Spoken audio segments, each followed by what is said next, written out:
اسم کی 3 قسمیں پڑھ لی ہیں، فعل کی 2 قسمیں بھی پڑھ لی ہیں، اور اس کے بعد آپ نے ایک اعتراض بھی پڑھ لی ہے کہ اسم کی 3 قسم بیان کیوں کی، فعل کی 2 قسم بیان کی، اس کی وجہ کیا ہے؟ تو اس کے بعد آپ حروف پر بحث کرتے ہیں۔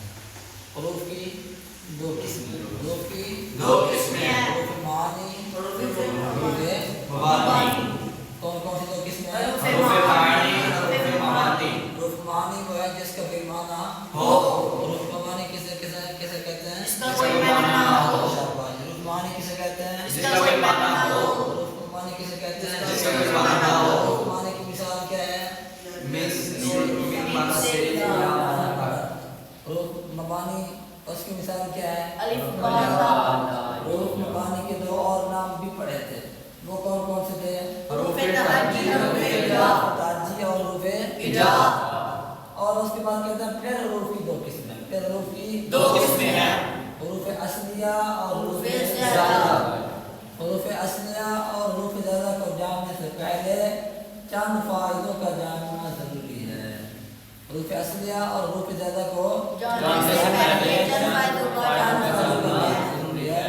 فائدہ نمبر 1، حروف اصلیہ اور حروف زائدہ کو پہچاننے کے لیے صرفی حضرات نے ایک ترازو بنایا ہے، وہ ہے فا عین لام، جن کا مجموعہ ہے فا عین لام۔ حروف اصلیہ اور حروف زائدہ کو پہچاننے کے لیے صرفی حضرات نے ایک ترازو بنایا ہے، وہ کیا ہے؟ فا عین لام، جن کا مجموعہ ہے فا عین لام۔ پھر بات جو فائدے کو فائدہ نمبر 1، حروف اصلیہ کو پہچاننے کے لیے صرفی حضرات نے ایک ترازو بنایا ہے، فا عین لام، اس کا مجموعہ ہے فا عین لام۔ فائدہ نمبر 2، حروف زائدہ کل 10 ہیں، حروف زائدہ کل 10 ہیں، کتنے ہیں؟ 10۔ کتنے ہیں؟ 10، جن کا مجموعہ ہے سألتمونیہا، جن کا مجموعہ ہے یا اليوم تنسا۔ یہ حروف جہاں بھی ہوں گے حروف زائدہ میں سے ہوں گے۔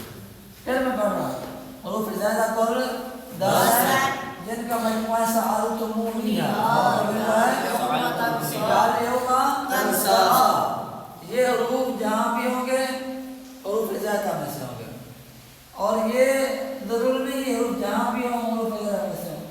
اگر حروف زائدہ فا عین لام کلمہ کے مقابلے میں آ جائے تو ان کو حروف اصلیہ کہتے ہیں، اور اگر کوئی شد والا حرف آ جائے پہلا حرف اصلیہ ہوگا، دوسرا حرف زائدہ ہوگا۔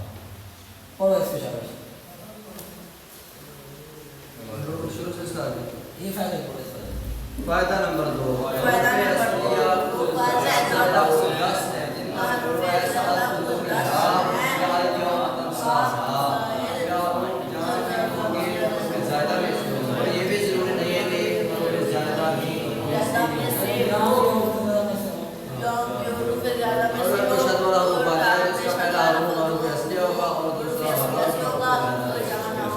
یہاں تک یاد ہو گیا؟ فائدہ نمبر 3، شاباش۔ فائدہ نمبر 3، فائدہ نمبر 3 کیا ہے؟ حروف زائدہ کلمہ کے شروع میں بھی آ سکتے ہیں، درمیان میں بھی آ سکتے ہیں، آخر میں نہیں آ سکتے۔ پھر میں پڑھ رہا ہوں، حروف زائدہ کلمہ کے شروع میں بھی آ سکتے ہیں، درمیان میں بھی آ سکتے ہیں، آخر میں نہیں آ سکتے۔ پھر میں پڑھا رہا ہوں، حروف زائدہ کلمہ کے شروع میں بھی آ سکتے ہیں، درمیان میں بھی آ سکتے ہیں، آخر میں نہیں آ سکتے۔ ہاں اگر آخر میں آ جائے یا تو حروف اصلیہ کے رہیں گے یا صیغے کی علامت ہوگی۔ شامل کرو اس کو۔